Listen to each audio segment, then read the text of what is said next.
والدرس ديالنا اليوم هذا يكون هو writing cause and effect في باج 111 ديال مقرر gateway to English unit 8 brain drain. نبداو بالتمرين الاول وشنو قالوا لنا. اول حاجه عطاونا قالوا لنا انه التوبيك اللي غنخدموا عليه هو you have recently read a lot about the phenomenon of brain drain in a magazine.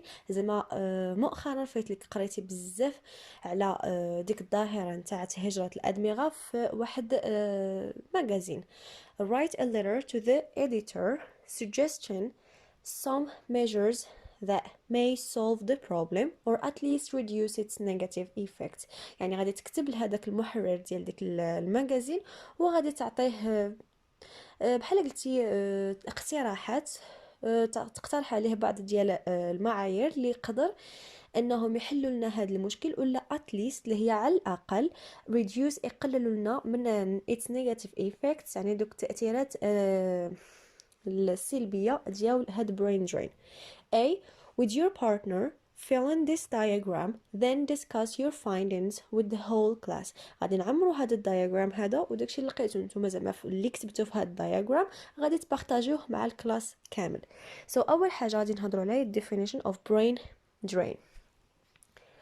هنا درت the migration of genius personnel in search for better opportunities, better standard of living and quality مهم كملش and quality of life, higher salaries, access to advanced technology and more stable political conditions in different places worldwide. إذا بمعنى أنه هو الهجرة نتاع هادوك الناس اللي هما الادمغه، تنقولوا لهم الادمغه اللي هما يا ذكيين بزاف اولا سون دي جيني، باش علاش كيمشيو كيهاجروا باش انهم يقلبوا على فرص افضل better opportunities، بحال قلنا شروط اولا ظروف العيش والعمل اللي هي افضل من ديك البلاصه اللي هما فيها اصلا. اذا هنا عطاونا باش نكتبوا ثلاثه نتاع الكوزز. الكوز الاولاني اللي كيسبب لنا هذا البرين درين lack of opportunities، يعني هو مثلا الشخص كيشوف راسو انه عنده ما يقول ولكن ما عندوش الفرصه فين يستثمر المعارف ديالو. cause number 2 low pay، فرضو كاع لقى شي بلاصه فين يخشي راسو ما كيخلصوش مزيان في الدوله مثلا اللي هي developing، اللي مازال كتحاول انها تنمي نفسها او لا مازال ما تنمياش مزيان. 3 living ولا working conditions، هما الظروف ديال العيش والظروف نتاع العمل اللي كاينين في هذيك الدوله اللي داك الشخص اللي هو talented or genius ساكن فيها. عندنا قالوا لنا نكتبوا 3 negative effects، ثلاثه ديال بحال قلنا النتائج اللي هما سلبيه.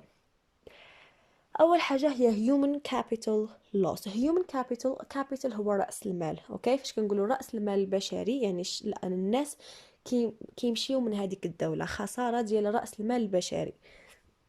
بطبيعه الحال بالنسبه للكونتريز اللي كيهاجروا منها الناس ماشي اللي كيجيو لها الناس. negative effect number 2 low development، ما كملتهاش، يعني هذيك الدوله اللي مشاو منها دوك جينيس و talented people كتكون ما كتطورش دغيا، ما كتنماش دغيا، لان دوك الادمغه اللي كيساعدوا باش الدوله تنمى مشاو منها.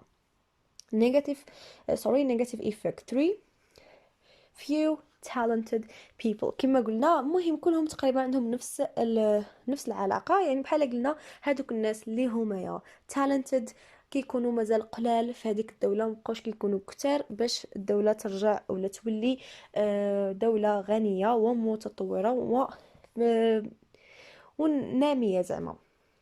نشوفوا التمرين الثاني بي، قالك غادي نكتبوا some measures that should be taken by the government، بعض المعايير اللي خاص الدولة ولا الحكومة تاخدهم باش بطبيعة الحال باش بحال قلتي تحبس من هاد brain drain. أول حاجة improvement in educational system، النظام التعليمي محتوى خاصو يتطور ويتحسن. علاش؟ لأن بزاف ديال الناس ماشي كيمشيو لبرا غير على حساب الخدمة فقط، ولكن كاين اللي كيمشي باش يكمل قرايته. ثانيا improvement in living and working conditions، يعني تحسين في ظروف العيش والعمل. 3 equal opportunities، أنه يكونوا فرص متساوية. يعني ما يكونش ديك طبقيات وغير الناس اللي لاباس عليهم هما اللي يخدموا في مناصب مزيانين والناس اللي ما لاباسش عليهم اولا ديك كما كنقولوا لها حنا باك صاحبي وكذا. يعني خصو داكشي يحيدوه ما يبقاش، يوليو الاوبورتونيتيز يكونوا فرص متساوية بين الشعب كامل. What advice can you give to your fellow countrymen؟ زعما اش من نصيحة ولا نصائح اللي تقدر تعطي للناس اللي ساكنين سكان نتاع نفس الكونتري اللي انت فيها. مثلا نقدروا نقولوا instead of helping developed countries to be richer, why not helping your own developing country to be developed and rich؟ يعني بدل ما انك تمشي وتساعد هادوك الكونتريز اللي هما اصلا متطورين ونامين باش انهم يكونوا اكثر غنى يتزادوا في التطور ديالهم، علاش ما تجيش تساعدوا الدولة ديالتكم اللي هي مازالت كتنمى باش تولي developed وايضا تولي غنية. B. write your letter. هنا غنكتبوا اللتر ديالنا which should اللي خاصها انها تريسبكت لنا هاد النقط الاتيه. introduction خاصها تكون specify which magazine you have read, what ideas you want to respond, and the reason for writing this letter. يعني غادي تقول نتايا علاش كتجاوب وايضا اشنو علاش انت كاتب هاد اللتر ديالك. ودائما خاصنا نعرفوا ان هذه راها formal letter، يعني ديك العبارات اللي كتقولهم على الاصدقاء ديالكم غادي تنساوهم واش كاينين كاع.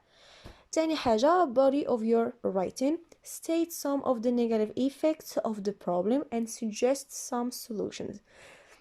يعني غادي تعطي هادوك negative effects وغادي تقترح بعض ديال الحلول. conclusion include suggested practical measures، يعني غادي تقترح بعض المعايير اللي هما عملية and your advice to your fellow countrymen.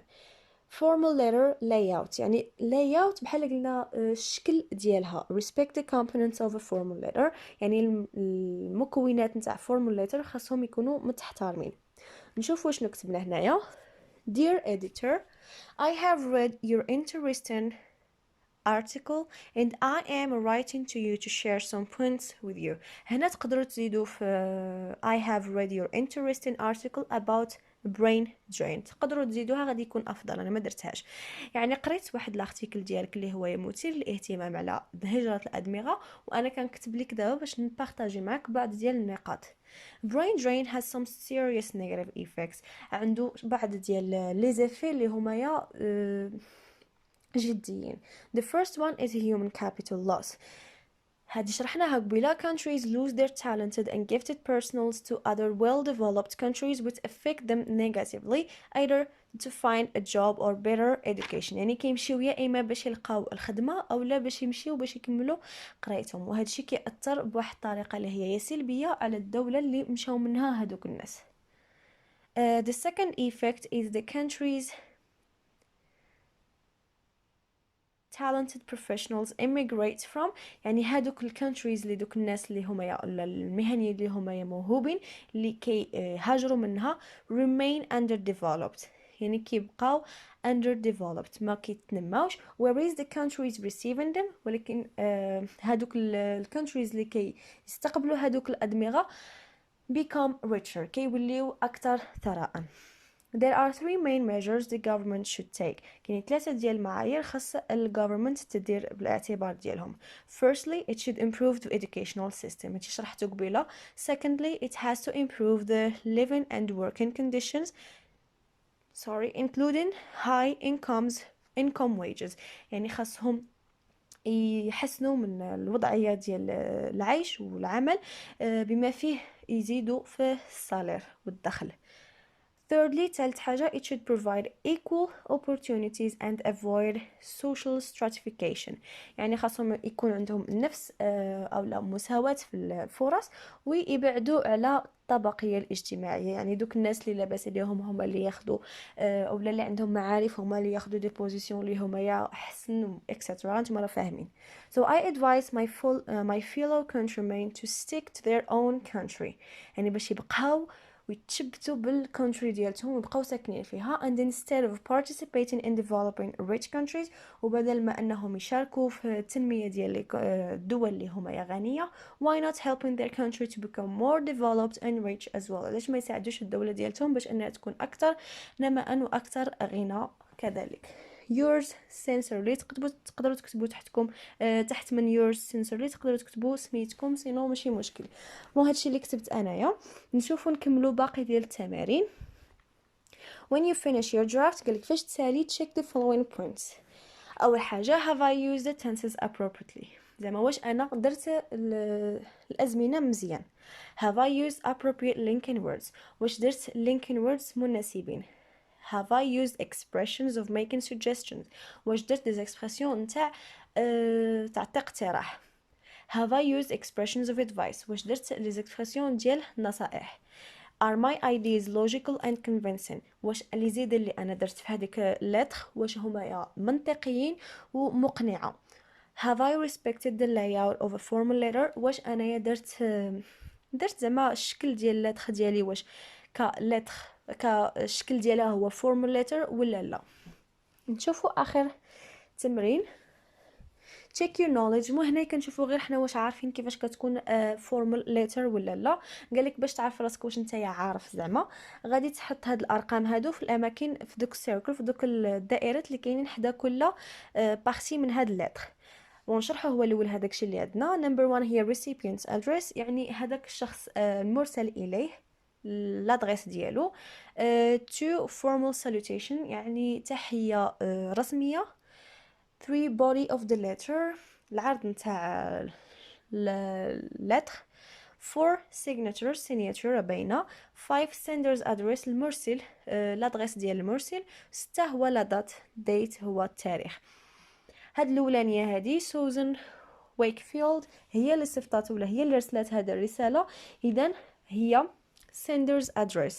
بارتي الاولانيه هي sender's address. بارتي الثانيه عندنا September 1st 2007 هذه تاهي راها باينه هو date.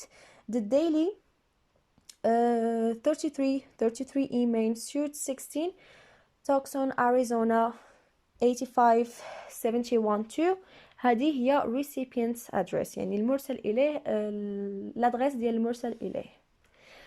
نشوفوا هاد نشرحه هو الاول. dear editor شنو هي dear editor بحال قلنا هي formal salutation يعني هي واحد التحيه رسميه لواحد الشخص اللي نتايا ما بينك وبينه حتى شي علاقه ديال صداقه ولا حتى شي علاقه نهائيا. هنا خاصك دير واحد salutation اللي هي formal رسميه. I was so interested in your article about road accidents in yesterday's issue of your newspaper and I would like to share my sad story with the readers. يعني أنا كنت très intéressée بداك الارتيكل ديالك اللي كتبتي على لي زاكسيدون اللي كيكونوا في الطريق في داك نيوزبيبر ديال البارح وبغيت انني نبارطاجي معك واحد ليستوار اللي هي حزينه مع readers هما القارئين. When I was only 8 years old فاش كانت عندي غير 8 سنين my mother was severely injured in a car accident on the highway. يعني كانت بحال قلتي كانت دارت وقع لها واحد لاكسيدون وعندها واحد جروح بالغه وديك لاكسيدون وقعت في الهايواي هو الطريق السريع. لكن لحسن الحظ she survived قدرت انها تعيش يعني نجات. but many of us know ولكن بزاف منا كنعرفوا ان people who have not survived these car tragedies يعني كنا كنعرفوا بعض ديال الناس اللي ما نجاوش من هاد tragedies هادو. Driving too fast انك تسوق بالزربة has always been one of the main causes of these horrifying accidents. يعني انك داك السياقة بسرعة هو كيكون واحد من اغلب الاسباب ديال هاد لي زاكسيدون اللي هما يا مروعين هي horrifying. Our sense of security on the highway would increase يعني الحس ديالنا ديال الامان في الهايواي غادي تزاد بواحد الطريقه مزيانه if we would simply reduce the speed limit per hour on major roads.